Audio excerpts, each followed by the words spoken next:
Hello friends, इस lecture में मैं आपको कंपटीशन लेवल के क्वेश्चन कराने वाली हूँ, जिसमें आपके आईआईटी जैम के हों, जेस्ट के हों या नेट के हों, हर तरह से क्वेश्चन आपको ये काम में आने वाले हैं। तो मेनली मॉडर्न फिजिक्स के इसमें क्वेश्चंस हैं। तो फर्स्ट क्वेश्चन करते हैं हम इसका। For the x-ray spectrum due to transition between n = 2 to 1 states for large nuclear charge ZE, we have frequency nu0, nu1, nu2. For Z0, Z1 is equal to Z0 plus 1, Z2 is equal to Z0 plus 2 respectively.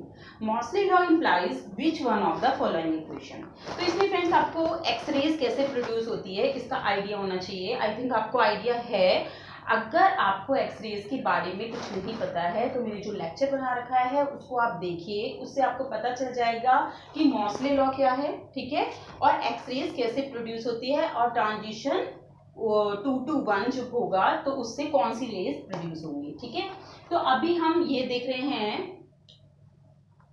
तो friends अभी इस question में हम पहले Mauchly law देख लेते हैं क्या होता है। अकॉर्डिंग टू मॉसले जो फ्रीक्वेंसी होती है वो directly proportional to atomic number equal होती है। ठीक है, और जब ट्रांजिशन होता है 2 to 1, ठीक है, तो क्या होगा, पहले तो क्या हुआ, ये आपने हैवी मेटल लिया है, उसका एटम है, और आपने हाईली एक्सेलरेटेड इलेक्ट्रॉन जब इसके ऊपर बम्बार्ड किए तो इस इलेक्ट्रॉन ने इनर मोस्ट ऑर्बिट के इलेक्ट्रॉन को बाहर निकाल दिया। ठीक है, जिसकी वजह से कंप्लीटली बाहर निकाल दिया है क्योंकि इतना हाईली एक्सेलरेटेड है कि इसको एटम को पेनिट्रेट करके अंदर चला गया और इसकी फर्स्ट ऑर्बिट से इलेक्ट्रॉन को बाहर निकाल दिया। तो यहाँ पे के शेल में, के शेल ही तो बोलोगे आप, जो फर्स्ट ऑर्बिट होता है उसको के शेल बोलते हो ना, तो उसमें वैकेंसी क्रिएट हो जाती है और उस वैकेंसी को फिल करने के लिए एल शेल से एक इलेक्ट्रॉन इसके अंदर जंप कर जाता है। ठीक है, तो जब ये जंप करता है यहाँ से यहाँ तो एक फोटोन निकलता है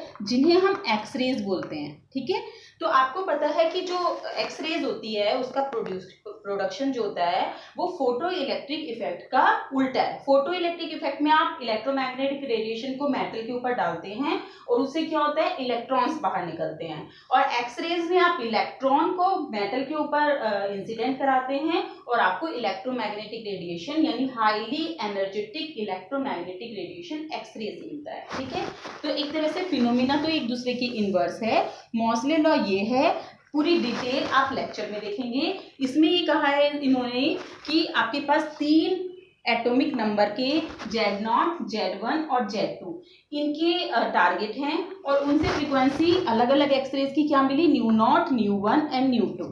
तो अगर आप देखें कि according to Moseley law nu0 is equal to k Z-1 का होल स्क्वायर होगा। ठीक है, यहाँ पे Z-b लिख देते हैं, b को 1 भी करते हैं और k आपका कांस्टेंट हो गया। ठीक है, तो अब आपने क्या किया, nu0 को तो ये कर दिया Z0, क्योंकि nu0 के कॉरेस्पॉन्ड जो एटॉमिक नंबर है वो Z0 है। nu1 के लिए क्या है, k Z0 plus 1 minus 1। nu2 is equal to k Z0 plus 2 minus 1। कोई प्रॉब्लम तो नहीं है। यहाँ से आपने इसको हटा दिया, ये Z0 आ गया, इसको इससे हटा दिया तो प्लस 1 आ गया। ठीक है, इसको सॉल्व कर लिया। तो अगर हम इसको इनमें देखें, कोई कंपैरिजन करें, इसमें देखिए यहाँ से हमने इसको स्क्वायर रूट कर दीजिए, इसको स्क्वायर रूट कर दीजिए, इसको स्क्वायर रूट कर दीजिए, तो कोई प्रॉब्लम नहीं है। अब हमने क्या किया, यहाँ पे भी हाफ हो जाएगा, उससे कोई दिक्कत नहीं है, प्लस स्क्वायर रूट nu2 क्या हो जाएगा, देखिए फ्रेंड्स, k की पावर हाफ आप कॉमन ले लीजिए, इन दोनों को जब आपने प्लस किया तो ये आ जाएगा Z0 minus 1 plus Z0 plus 1, तो क्या आ जाएगा 2Z0, तो 2k की पावर हाफ Z0, तो क्या आ जाएगा, k की पावर हाफ Z0 किसके इक्वल है, स्क्वायर रूट ऑफ nu1। ठीक है, तो आपके पास जो रिलेशन आएगा वो आएगा nu0 plus square root of nu2 is equal to 2 of, यहाँ पे 2 आएगा, स्क्वायर रूट ऑफ nu1। देखिए इसमें से कोई मैच कर रहा है क्या, यहाँ पे हाफ, यहाँ पे हाफ होगा। देखिए ये अगर आप इसको यहाँ ले आइए तो ये देखिए सी से मैच कर रहा है ना, nu0 की पावर हाफ प्लस nu0 की पावर हाफ अपॉन 2 nu1 की पावर हाफ, तो इसका आंसर क्या होगा, ये। आई थिंक क्लियर होगा। सेकंड क्वेश्चन करते हैं। देखिए फ्रेंड्स, सेकंड क्वेश्चन है, in the photo electric effect electromagnetic radiation is incident upon the surface of the metal, which of the following is not true statement about the photo electric effect. Photo electric effect आपको पता है, अगर नहीं पता है तो आप lecture से देख सकते हैं। इसमें क्या करते हैं, मेटल के ऊपर आप कुछ रेज डालते हैं, ये रेज आपकी विजिबल रीजन में भी हो सकती है और अल्ट्रावायलेट रीजन में भी हो सकती है। वो डिपेंड करता है कि मेटल का वर्क फंक्शन क्या है। वर्क फंक्शन क्या होता है कि जो मिनिमम एनर्जी चाहिए फोटॉन्स को इसमें से इलेक्ट्रॉन निकालने के लिए, मेटल में से इलेक्ट्रॉन निकालने के लिए जितनी मिनिमम एनर्जी चाहिए, तो वो उसका मेटल का वर्क फंक्शन होता है।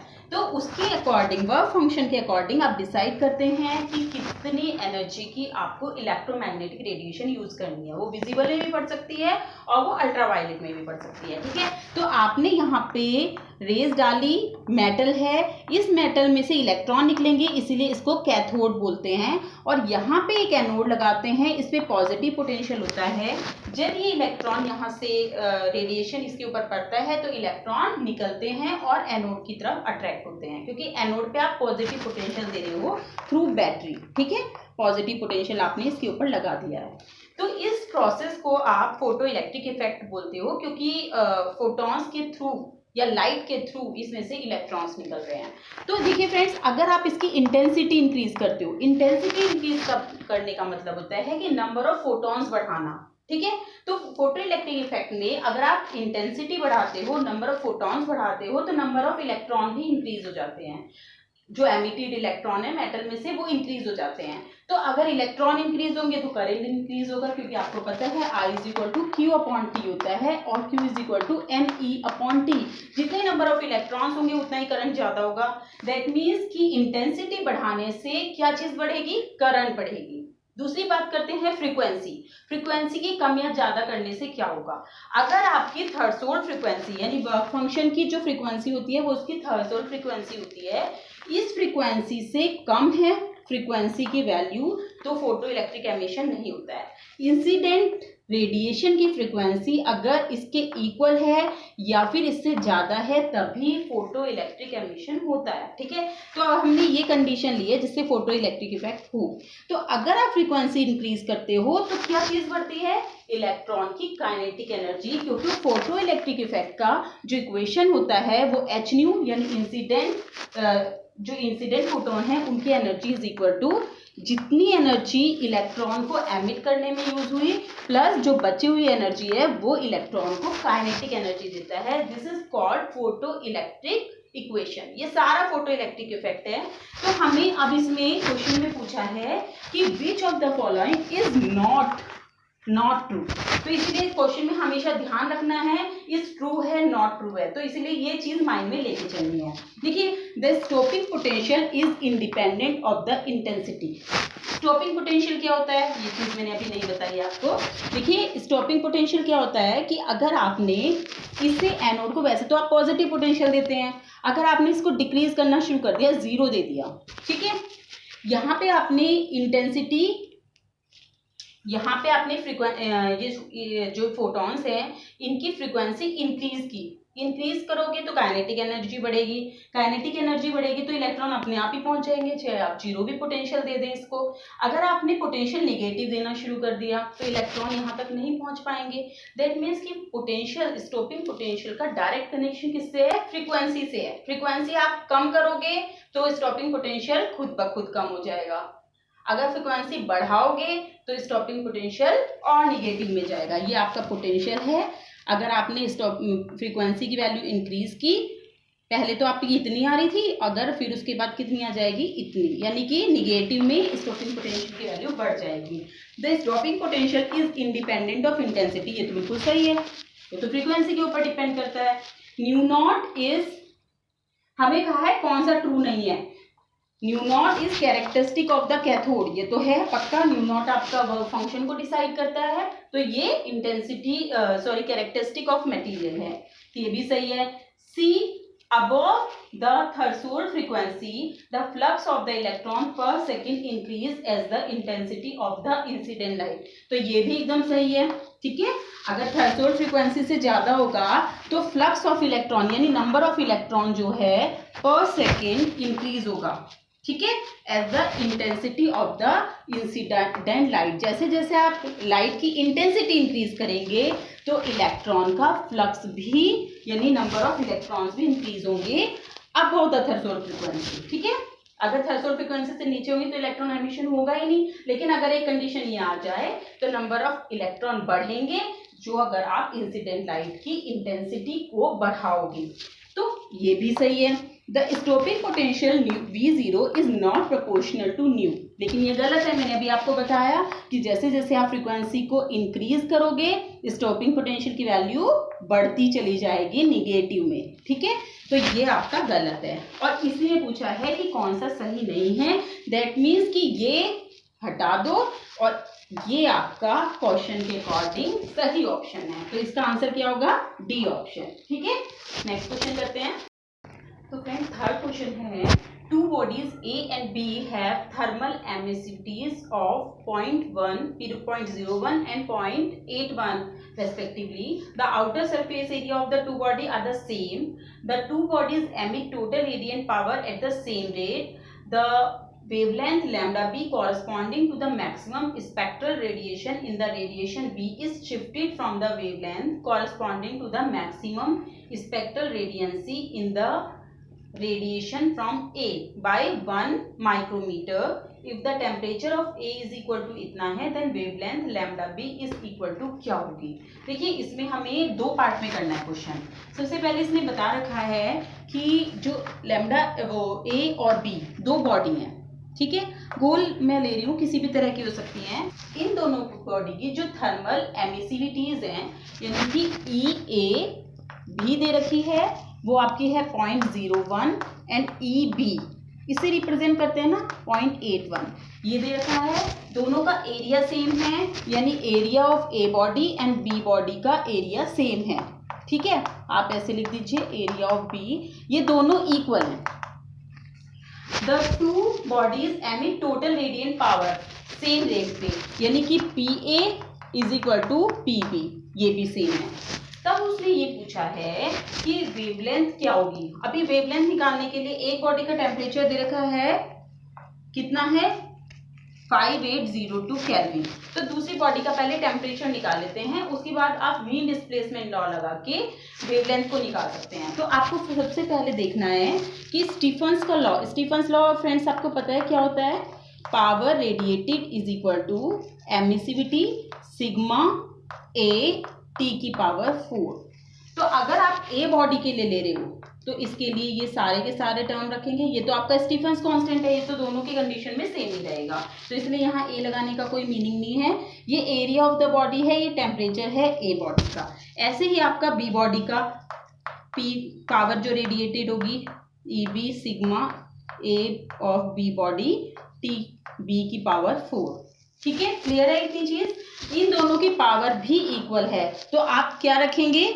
EA की power 4 is equal to EB की पावर 4। बाकी ये दोनों तो टर्म कट जाएंगे, एरिया भी दोनों का सेम है, तो इसका मतलब है पावर भी सेम होने से यहाँ से आप TB की वैल्यू निकाल सकते हो। आपको ये भी पता है, ये भी पता है, ये भी पता है, तो इसे आप कैलकुलेट करेंगे। कैलकुलेट करने के बाद TB की वैल्यू क्या आएगी? 1934 केल्विन। इसको आप खुद कैलकुलेट करेंगे तो आपकी इसकी वैल्यू कितनी आ जाएगी? 1934 केल्विन।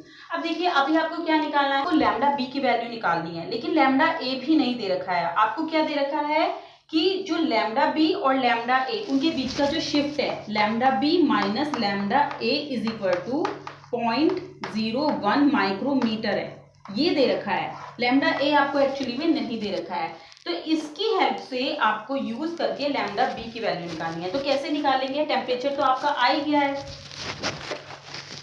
तो देखिए फ्रेंड्स इसको हम हटा देते हैं, केवल हमें TB की जरूरत है 1934। ठीक है, तो वीन डिस्प्लेसमेंट लॉ क्या कहता है? Lambda into T is equal to constant. ठीक है, तो lambda A TA is equal to lambda B TB। आपको पता है लैम्डा A पता नहीं है कितना है, लैम्डा A TA आपको पता है कितना है 5802 केल्विन। लैम्डा B भी नहीं पता है आपको, लेकिन TB आपने निकाल लिया 1934। तो फ्रेंड्स जब आप इसको डिवाइड करेंगे तो लैम्डा, देखिए लैम्डा बी अगर निकालेंगे तो lambda b is equal to, इससे इसको डिवाइड कर देंगे 3 इंटू लैम्डा ए के इक्वल आ जाएगा। ठीक है, तो lambda b minus 3 into lambda a is equal to 0। ये इक्वेशन नंबर फर्स्ट हो गई। और इक्वेशन नंबर सेकेंड क्या है, ये दे रखा है lambda b minus lambda a is equal to कितना, 0.01 माइक्रोमीटर। तो फ्रेंड्स इन दोनों इक्वेशन को आपको सॉल्व कर सकते हैं और सॉल्व करने के बाद आप लैम्डा बी की वैल्यू निकाल सकते हैं, जो कि निकल के आएगी 1.5 माइक्रोमीटर। ठीक है फ्रेंड्स, तो ऐसे हम कैलकुलेट कर लेंगे ये 1.5, ये बी, तो ये वाला पार्ट हो गया आपका, इसका आंसर बी। तो इसमें आपको स्टीफन बोल्ट्जमैन फॉर्मूला भी लगाना है और बीन का डिस्प्लेसमेंट लॉ भी लगाना है।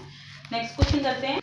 देखिए फ्रेंड्स ये क्वेश्चन है, in a photo electric effect with incoming radiation with frequency nu naught with h nu naught is equal to 8 electron volt. इसमें कुछ नहीं, केवल फ्रीक्वेंसी दे रखा है न्यू नॉट, उसको मल्टीप्लाई करके सीधे बता रखा है 8 इलेक्ट्रॉन वोल्ट है। Electrons of energy 3 electron volt are emitted from a metal surface. The energy of the electrons emitted from this surface when radiation with frequency 1.2 of nu naught, ठीक है, is incident is कितना होगा। देखिए मैंने अभी आपको बताया था कि जो फोटो इलेक्ट्रिक इफेक्ट होता है उसमें जो इक्वेशन होती है वो होती है कि जितनी आपने इंसिडेंट फ्रीक्वेंसी है उसको आपने एच से मल्टीप्लाई किया। ठीक है, जो आपने रेडिएशन डाला है वो उसकी एनर्जी हो गई है, न्यू को जब एच से मल्टीप्लाई कर दिया तो एनर्जी बन गया है, वो is equal to h nu not work function plus kinetic energy जितनी बचेगी। अगर ये जाता है nu is greater than nu not है तो के काइनेटिक एनर्जी कुछ ना कुछ आएगी, अदरवाइज तो फोटो इलेक्ट्रिक इफेक्ट होगा ही नहीं, होगा new is less than nu not होगा। तो फ्रेंड्स ये जो इक्वेशन आई है तो इस क्वेश्चन में दे रखा है कि एच न्यू नॉट की वैल्यू 8 इलेक्ट्रॉन वोल्ट है और 3 इलेक्ट्रॉन वोल्ट एनर्जी के इलेक्ट्रॉन एमिट हुए हैं। तो आपने क्या बताया, जो इनकमिंग रेडिएशन है उसकी फ्रीक्वेंसी एच न्यू नॉट है, तो इसीलिए आप इसे एच न्यू नॉट मत करिए, नहीं तो कंफ्यूज हो जाएंगे। ठीक है, क्योंकि ये देखिए लिखा हुआ है ना incoming radiation with frequency nu not, इसे आप वर्क फंक्शन W से डिनोट कर दीजिए। ठीक है, तो अभी हम यहाँ पे हटा देते हैं, यहाँ पे जो इंसिडेंट रेडिएशन है उसकी इंटेंसिटी न्यू नॉट है, जिससे आप कंफ्यूज हो जाओ। ठीक है, तो आपने यहाँ एच न्यू नॉट कर दिया, ये वर्क फंक्शन हो गया, ये काइनेटिक है। देखिए यहाँ से आपको अगर वर्क फंक्शन निकालना है तो इंसिडेंट जो फोटॉन्स है उनकी energy minus kinetic energy. Incident photon की एनर्जी है 8 इलेक्ट्रॉन वोल्ट और जितने एमिट हुए उनके इलेक्ट्रॉन की एनर्जी कितनी हुई 3, यानी कि 5 इलेक्ट्रॉन वोल्ट का वर्क फंक्शन इसका हुआ। ठीक है, अब इसमें क्वेश्चन में नेक्स्ट स्टेप में पूछा है the energy of the electron emitted from this surface when radiation with frequency इतने के डाले गए। आपने इस फ्रीक्वेंसी का रेडिएशन डाला तो कितनी एनर्जी, काइनेटिक एनर्जी कितनी होगी। सेम ही इक्वेशन लगना है H nu not minus W.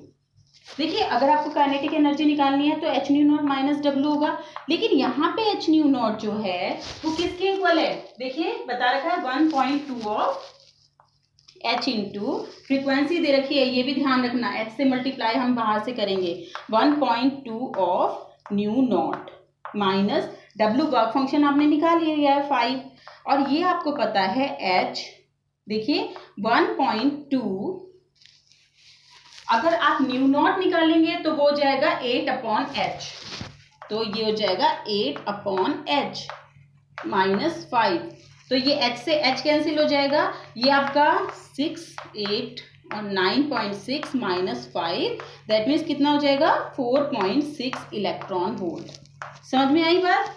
यहाँ पे बस न्यू नॉट की वैल्यू यहाँ से निकाल ली हमने, तो अपॉन h हो गया है। ठीक है, तो हमारी काइनेटिक एनर्जी कितनी हो जाएगी, अगर हम इस फ्रीक्वेंसी का डालेंगे फोटोन तो इतनी आ जाएगी। तो ये है आंसर नंबर डी, तो इसका आंसर क्या आ गया है डी।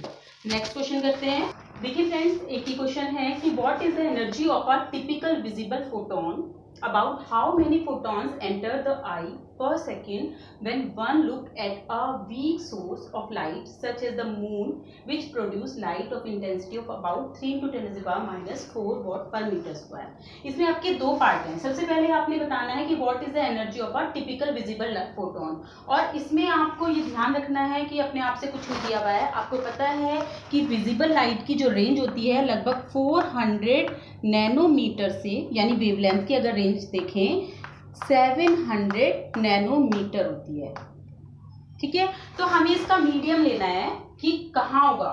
तो आप देखिए इन दोनों का एवरेज निकाल लें तो 550 नैनोमीटर वेवलेंथ जो होगी वो अप्रॉक्सीमेटली जो आप कह सकते हैं कि टिपिकल विजिबल लाइट की वेवलेंथ है. ठीक है, तो वेवलेंथ इतनी, और ये मोस्टली येलो लाइट के अप्रॉक्स होती है. ठीक है, हमें इसकी क्या निकालनी है, एनर्जी. एनर्जी का आपको पता है फॉर्मूला E = h न्यू और न्यू = c/λ.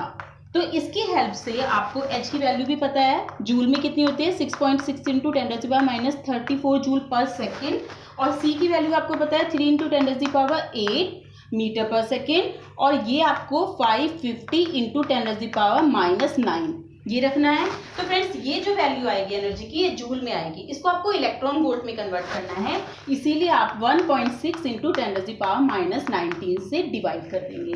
तो जब इसको आप सॉल्व करेंगे तो आपका इसकी वैल्यू आ जाएगी E = 2.3 इलेक्ट्रॉन वोल्ट. तो इसका फर्स्ट पार्ट होगा energy of the typical visible photon कितनी हुई, 2.3 इलेक्ट्रॉन वोल्ट. सेकेंड पार्ट में आपको एक चीज थोड़ी सी ध्यान रखनी है. देखिए क्वेश्चन है कि about how many photons enter the eye per second when one look at a weak source. Weak source for example बताया इन्होंने मून, उसमें से जो लाइट निकल रही है उस लाइट की जो इंटेंसिटी है वो 3 × 10⁻⁴ वॉट पर मीटर स्क्वायर है, और आपकी आई में कितने नंबर ऑफ फोटोन पर सेकेंड एंटर करेंगे. और आपको पता है कि इंटेंसिटी जो होती है वो होती है नंबर ऑफ फोटोन. मान लिया h न्यू एनर्जी के n number of photon enter करते हैं, तो ये आपका फॉर्मूला होता है I = NH न्यू. लेकिन इसमें आपको ध्यान रखना है कि जो इंटेंसिटी ये दे रखी है I = 3 × 10⁻⁴ वॉट पर मीटर स्क्वायर, और आपको पता है कि 1 वॉट कितना होता है = 1 जूल के इक्वल होता है. तो आप इसे जूल भी लिख सकते हैं. ठीक है, तो इंटेंसिटी I = NH न्यू आपको पता है कि कितना आपकी आई का एरिया कितना है. देखिए आपकी ये आई है, नॉर्मली इसका जो प्यूपिल होता है उसका जो डायामीटर है वो अबाउट 6 मिलीमीटर के अप्रॉक्स होता है. ये चीज आपको ध्यान रखनी है. नॉर्मल कंडीशन में ये 6 मिलीमीटर के अप्रॉक्स होता है. अगर आप इसका एरिया निकालेंगे, क्योंकि ये लगभग सर्कुलर ही होता है शेप में, तो अगर इसका आप एरिया निकालते हैं वो हो जाएगा πr². देखिए फ्रेंड्स अगर हम 6 mm रख के एरिया ऑफ प्यूपिल निकालते हैं तो ये 3.14 इंटू डायमीटर कितना है 6 मिलीमीटर, रेडियस हो जाएगा 3 इंटू 3 का स्क्वायर. तो ये जब आप कैलकुलेट करेंगे ये आपका हो जाएगा 10⁻⁻⁶, क्योंकि यहाँ पे मिलीमीटर को आपने मीटर में कन्वर्ट कर लिया. दैट मीन्स अप्रॉक्सीमेटली, वैसे तो 2.9 कुछ करके आ रहा है लेकिन हम उसे मान के चल रहे हैं 3 × 10⁻⁵ मीटर स्क्वायर. तो इतने एरिया पे कितने नंबर ऑफ फोटॉन्स है ये निकालना है. तो आप इसमें रखेंगे तो 3 × 10⁴ इंटेंसिटी h न्यू से डिवाइड कर दिया आपने. h न्यू आपने विजिबल लाइट की एनर्जी लेनी है जो कि कितनी है 2.3 इलेक्ट्रॉन वोल्ट. तो यहाँ पे आपने 2.3 इलेक्ट्रॉन वोल्ट को फिर से जूल में कन्वर्ट करना है, क्योंकि यहाँ पे आपको जूल में दिया हुआ है 1 वॉट = 1 जूल. तो ये आपका जूल में है तो इसको आपने जूल में कन्वर्ट कर दिया, तो 1.6 × 10⁻⁻19 से डिवाइड कर दिया. और क्योंकि आपके आई का प्यूपिल का एरिया इतना है तो हमने इससे मल्टीप्लाई किया 3 × 10⁻⁵ मीटर स्क्वायर. तो ये आपको देगा नंबर ऑफ फोटॉन्स. तो जब आप इसको कैलकुलेट करेंगे तो आपकी वैल्यू निकल के आएगी 2.5 × 10⁻10. तो फ्रेंड्स इसको रख के देखिए इसके जो ऑप्शन होगा ये डी पार्ट होगा, जिसमें आपको फर्स्ट पार्ट 2.3 इलेक्ट्रॉन वोल्ट मिला है, सेकंड पार्ट ये मिला है. तो डी ऑप्शन इसका करेक्ट ऑप्शन है. तो इस लेक्चर को फ्रेंड्स यही खत्म करते हैं. नेक्स्ट लेक्चर में हम कुछ और क्वेश्चन करेंगे. इस लेक्चर में इतना ही. Thank you.